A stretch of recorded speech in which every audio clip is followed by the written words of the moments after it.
எந்த நிலையில நாம இருக்கிறோங்கிறது விஷயம் கிடையாது, எங்க இருக்கிறோங்கிறத விஷயம். ஆமே, நான் எப்படிப்பட்டவனா இருக்கிறேங்கிறத விட நான் யார் கருத்துக்குள்ள இருக்கிறேன், நான் எங்க இருக்கிறேன். ஆமே, அது ரொம்ப முக்கியமான விஷயம். என் கரத்துல என் வாழ்க்கையை வச்சிருந்தாலும் பிரயோஜனம் கிடையாது, இந்த உலகத்துல எந்த மனுஷ கரத்துல என் வாழ்க்கையை கொடுத்தாலும் பிரயோஜனம் கிடையாது.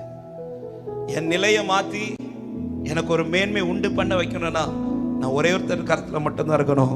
அவதான் என் ஆண்டவராக இயேசுவின் கரத்துல. அதான் பேதுரு, ஏற்ற காலத்தில் அவர் உங்களை உயர்த்தும்படிக்கு அவருடைய பலத்த கைக்குள்ள நீ கைக்குள்ள மட்டும் இருந்துரு. யார் யார் அவர் கரத்திற்குள் இருந்தார்களோ, இவன் நீங்க பைபிளை படிச்சு பார்த்தீங்கன்னா தெரியும், ஜீவனற்ற பொருட்கள் கூட அவர் கரத்துல போனதோ அதற்குண்டான மாற்றங்கள் இருக்குது. சீஷர்கள் 5 அப்பங்கள் 2 மீன் அவங்க கையில வச்சுட்டு அவங்க புலம்பிட்டு இருக்கிறாங்க, இதை வச்சு என்ன செய்யறது? ஆண்டவர் சொன்னார், என் கையில கொடுனார். அதை கொண்டு அவர் கரத்துல கொடுக்கப்பட்டதும் அந்த 5 அப்பம் இன்னைக்கு பேசப்பட்டு இருக்குது. அது ஆசீர்வாதமாய் மாறினது, அது இன்றும் நமக்கும் ஆசீர்வாதமா பேசப்பட்டு இருக்குது.